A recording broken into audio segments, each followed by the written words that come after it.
ఆ ప్రభుత్వం తన పన్నుల్ని విస్మరించి ప్రభుత్వ రంగం నుంచి వీడు వ్యాపారం ఎందుకు అసలు? నీకు రోడ్లు వేయడం చేత కాదు, నీకు న్యాయం అందించడం చేత కాదు, నీకు నీళ్లు అందించడం చేత కాదు, నీకు విద్య ఆరోగ్యం అందించడం చేత కాదు, నీకు పరిశ్రమలు నడుపుతావా, వ్యాపారం చేస్తావా? నీకు ఎందుకు వ్యాపారం? ప్రైవేట్ రంగం అంతా కూడా మార్కెట్లోకి వస్తే సంపద అంతా కూడా వాళ్ళే కొట్టుకుపోతారు. విదేశీ పెట్టుబడులు మన దగ్గర పెడితే ఆదాయం మొత్తం కూడా ఏదో అరాకుర ట్యాక్స్ మిగతాదంతా విదేశాలకి తరలిపోద్ది అని జేబీ గారు. ఈ సినిమా గతంలో చూసాం మనం. 1991 నుంచి అలా జరిగింది. అక్కర్లా, వాస్తవం చూస్తే సరిపోతుంది. 91కి ముందు దేశం ఎట్లా ఉంది, 91 తర్వాత ఎట్లా ఉంది? వీళ్ళంతా దేశ ద్రోహుల, ప్రజల మనసులు చెడగొట్టాం కాబట్టి.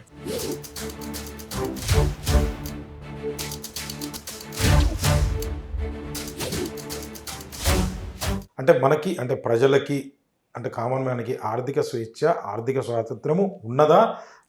మన్మోహన్ సింగ్ గారి నుంచి మనము అంటే యువత ఎటువంటి పాఠాలు నేర్చుకోవాలి, ప్రభుత్వాలు కూడా ఏం నేర్చుకోవాలి, ఎఫ్డీఆర్ ఏం చూసి ఇచ్చింది? ఇప్పుడు ఖచ్చితంగా 91 తర్వాత దేశ పరిస్థితి మారింది.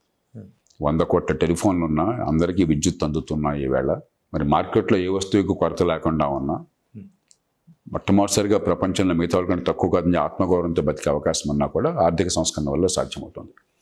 కానీ ఇంకా అపరిశుద్ధంగా ఉన్నాయి, చాలా ఉన్నాయి. ఇప్పటికి కూడా ప్రభుత్వం గుత్తాధిపత్యం చాలా రంగాల్లో ఉంది. అది తొలగిపోయి బాధ్యతతో కూడిన స్వేచ్ఛని మార్కెట్కి ఇవ్వాలి. రెండోది, ప్రభుత్వం తాను చేయాల్సిన పని సమర్థంగా చేయటం లేదు.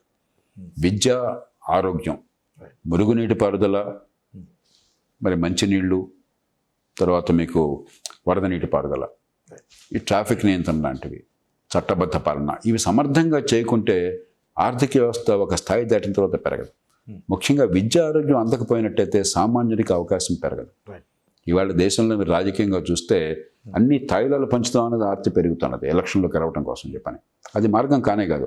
ఎందుకు ఆ పరిస్థితి వస్తుంది? సామాన్యులకి ఎదుగుతున్న ఆర్థిక వ్యవస్థలో భాగస్వామ్యం ఎప్పుడైతే లేకుండా పోయిందో, విద్య, ఆరోగ్యం అందకపోతే ఆధునిక యుగంలో వాళ్ళు భాగస్వాములు కాలేరు.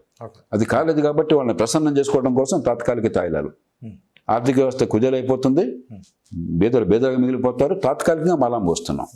దాని నుంచి బయటపడాలంటే ఇంక్లూజివ్ గ్రోత్. అంటే ఒక్క నిమిషం సార్, ఇక్కడ జేపీ గారు చెప్పేది ఆర్థిక స్వేచ్ఛ లేకపోతే ఆర్థిక స్వాతంత్రం రావాలంటే విద్య, ఆరోగ్యం ఈ రెండింటే చాలంటారా? చాలా అంటలా, అది అవసరం అంటున్నాను. ఓకే, దాంతోపాటు చిన్న పట్టణాలు కావాలి. ఎందుకంటే మన దేశంలో అత్యధికులో ఉన్నవాళ్ళు తక్కువ నైపుణ్యం, తక్కువ ఆదాయం వచ్చేవాళ్ళు, మారుమూల గ్రామాల్లో ఉన్నవాళ్ళు. వాళ్ళు హైదరాబాద్కో, బెంగళూరుకో, బొంబాయికో పొమ్మంటే నరకం అనిపిస్తున్నారు. అక్కడ వచ్చే 10-15 వేలు చాలటల్లా బతుక్కి. ఒంటరిగా బతకాల్సి వస్తుంది, కుటుంబం కూడా సాధ్యం కాదు. అదే పక్కన చిన్న పట్టణంలో అదే ఉపాధి దొరికింది అనుకోండి, 10,000 రూపాయలతో కుటుంబం ఉంటుంది, గౌరవప్రదంగా బతకొచ్చు, జీవన ప్రమాణాలు బాగుంటాయి, ఆలనా పాలన ఉంటుంది, తెలిసిన వాళ్ళు ఉంటారు. కాబట్టి చిన్న పట్టణాలు పెరగాలి.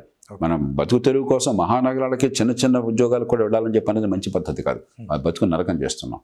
చిన్న పట్టణాల అభివృద్ధి, చట్టబద్ధ పాలన ఇవ్వటము, ఇవి సరిగ్గా చేయండి. ఖచ్చితంగా ఈ దేశంలో పేదరికం పూర్తిగా పోతుంది, పేదల భాగస్వామ్యం పెరుగుతుంది, ఆర్థిక వ్యవస్థ మరింత వేగంగా పెరుగుతుంది. రైట్ సార్, నమస్కారం. Thank you.